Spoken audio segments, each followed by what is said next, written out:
कुठे इथं तुम्ही पाहिलं असेल ना, है ना, इथं दोन ऑपरेटिंग सिस्टम आहे, एक विंडोज सर्व्हर 2012 आहे आणि एक विंडोज 8.1 आहे, दोन्ही ड्युअल बुटमध्ये. तुम्ही बघा, मी चालू करतो, तुम्हाला ताबडतोब दिसेल लगेच. इथं लगेच ड्युअल बुटची स्क्रीन येते बघा.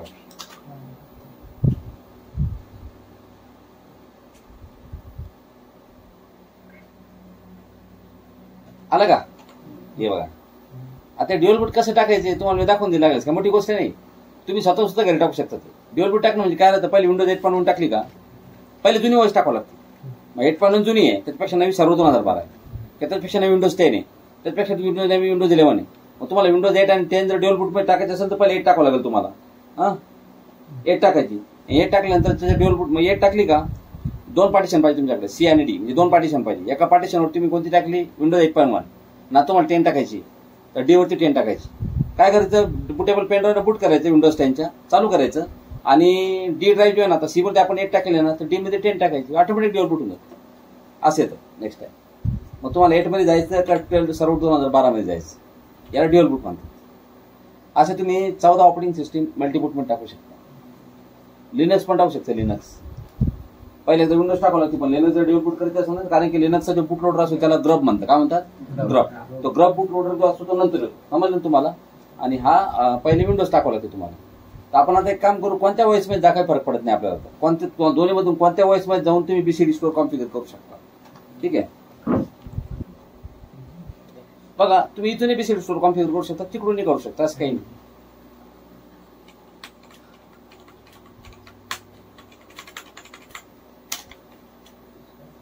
कमांड प्रॉम्प्ट वरती जा. कमांड प्रॉम्प्ट वरती गेल्यानंतर इथं कमांड द्या, बीसीडी एडिट. फक्त बीसीडी एडिट कमांड जर तुम्ही जर दिली तर तुम्हाला इथं पूर्ण लेखाजोखा कळतो.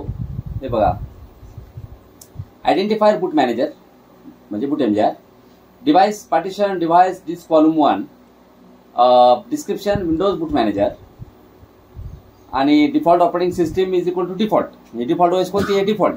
म्हणजे ज्या ऑपरेटिंग सिस्टीमचा आयडेंटिफायर डिफॉल्ट आहे ती ओएस डिफॉल्ट आहे. मग आता डिफॉल्ट आयडेंटिफायर कोणाचा आहे बघा. ज्या ऑपरेटिंग सिस्टीमचा आयडेंटिफायर करंट आहे ना ती विंडोज सर्व्हर 2012 आहे, R2. हे बघा, ज्या ऑपरेटिंग सिस्टीमचा आयडेंटिफायर करंट आहे तिचं डिस्क्रिप्शन काय, विंडोज सर्व्हर 2012. आणि ज्या ऑपरेटिंग सिस्टीमचं आयडेंटिफायर डिफॉल्ट आहे ती ओएस कोणती आहे? म्हणजे सध्या डिफॉल्ट ओएस कोणती आहे? विंडोज 8.1. तर आता काय करू आपण, या बीसीडी स्टोअरचा बॅकअप घेऊ. पहिले काय घेऊ, उद्या चालून जर काही चुकीचे चेंजेस झाले तर तो रिस्टोर करता येईल आपल्याला, बरोबर आहे की नाही. तर कोणत्या गोष्टीचा बॅकअप घेणं गरजेचं आहे. तर चला इथं मी एक फोल्डर बनवतो.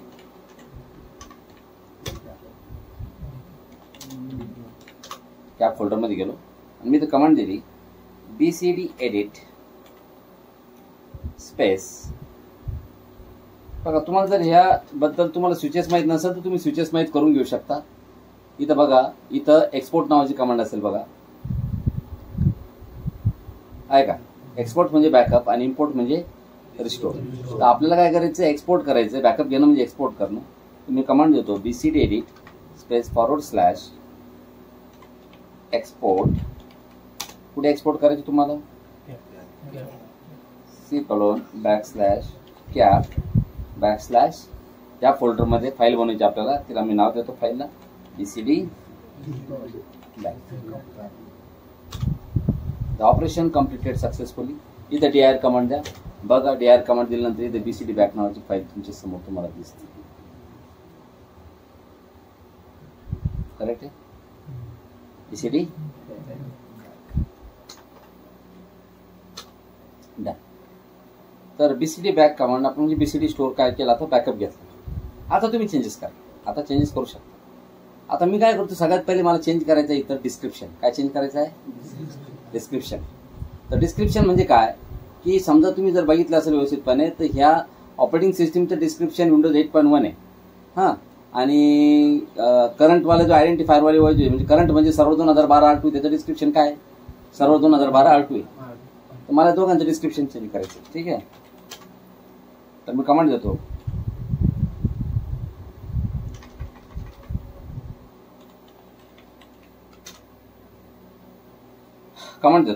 बीसीडी एडिट स्पेस // सेट काय सेट करायचं तुम्हाला? पण तुम्हाला सेट करायचं आहे डिस्क्रिप्शन. डिस्क्रिप्शन जर सेट करायचं तुम्हाला पहिले आयडेंटिफायर द्यावं लागेल. कोणत्या व्हॉइसचं तुम्हाला डिस्क्रिप्शन सेट करायचं आहे? तुम्हाला सेट करायचं आहे डिफॉल्ट. कोणती ऑपरेटिंग सिस्टीम डिफॉल्ट म्हणजे कोणती? विंडोज 8. मग त्याचं आयडेंटिफायर घेऊन टाका तुम्ही. त्याचं आयडेंटिफायर आहे डिफॉल्ट. हा, काय द्यायचं तुम्हाला? DESCRIPTION description. काय डिस्क्रिप्शन द्यायचं तुम्हाला? आता सध्या विंडोज 8 म्हणून नाव द्यायचं, बरोबर आहे. मला डिस्क्रिप्शन द्यायचं आहे ऍडमिन्स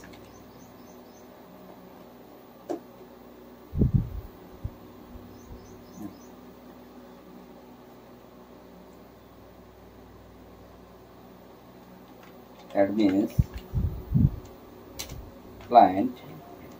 पण आता तुम्हाला जर एवढं मोठं जर डिस्क्रिप्शन द्यायचं असेल तर त्याला तुम्हाला याच्यामध्ये घ्यावं लागेल. कशात? स्पेस आला म्हणजे double inverted comma admins space client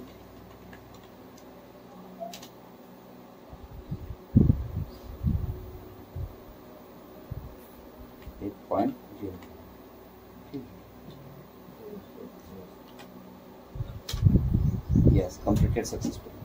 याचं चेंज केलं आपण डिस्क्रिप्शन. पण तुम्हाला करंटचं पण डिस्क्रिप्शन चेंज. करंट म्हणजे सर्व्हर 2012 आहे. करंट म्हणजे काय? सर्व्हर 2012.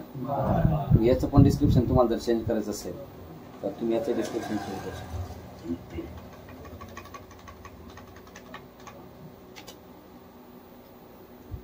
टाईप करू शकता कर्ली ब्रॅकेट आहे की नाही. करंट त्याच्यानंतर डिस्क्रिप्शन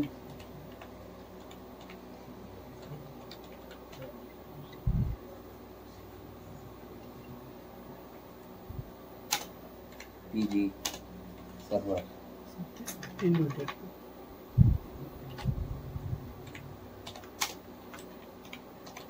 PG सर्व्हर 2050. ठीक आहे. ओके. काय लागत आपलं डिस्क्रिप्शन? तुम्ही बघा हे डिस्क्रिप्शन तुम्ही दिलं ना. आता रिस्टार्ट करा तुम्ही सिस्टम. ज्यावेळेस तुम्ही रिस्टार्ट करशाल ना त्यावेळेस तुम्हाला दिसेल आता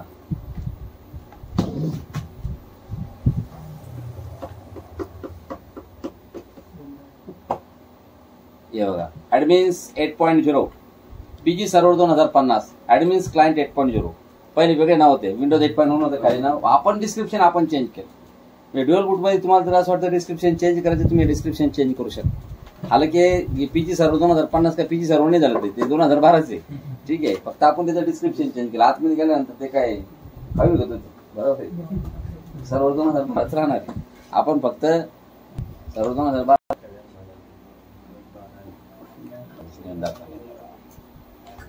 काय रे. त्याच्यानंतर तुम्ही बघितलं तिथं टाइम आउट किती होता?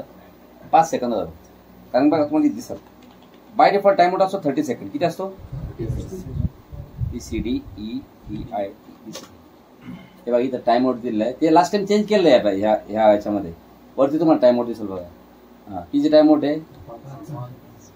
आता सध्या डिफॉल्ट ऑपरेटिंग सिस्टीम कोणती बघितली की तुम्ही? डिफॉल्ट ऑपरेटिंग सिस्टीम सध्या कोणती माहिती का? Default OS is default OS is default. Default म्हणजे कोण? सध्या डिफॉल्ट OS ही आहे. कोणती? विंडोज सर्व्हर नाही सॉरी डिफॉल्ट OS सध्या ऍडमिन्स क्लायंट 8.0 म्हणजे विंडोज 8.1 सध्या ही डिफॉल्ट OS. पण मला डिफॉल्ट OS आता सर्व्हर करायची. कोणती? सर्व्हर 2012. मग जर हिला सर्व्हर 2012 जर डिफॉल्ट OS करायचं असेल तर तिचा आयडेंटिफायर लागेल. काय लागेल? तर तिचा आयडेंटिफायर मी समजा कॉपी करून घेतो आणि बघ का म्हणून देतो मी BC edit space /default space त्या ऑपरेटिंग सिस्टीमचं आयडेंटिफायर. पहिले कसं होतं डिफॉल्ट वाली OS ची डिफॉल्ट होती म्हणजे विंडोज 8 होती. आता मी सर्व्हर 2012 डिफॉल्ट केलं. करंट म्हणजे सर्व्हर 2012 झाली. आणि टाइम आउट देऊ आपण. BC edit space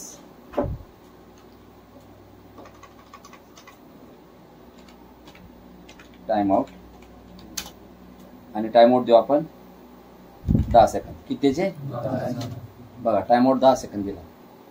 आता लक्ष द्या 10 सेकंद दिला आपण. मी बंद करतो.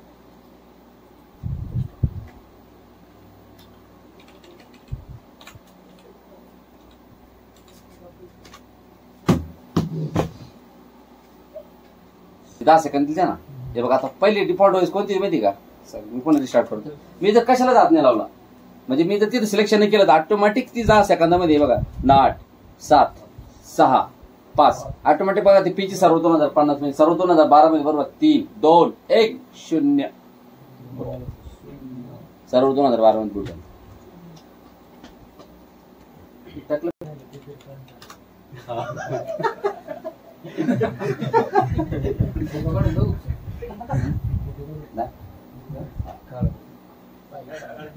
हे चेंजेस केले.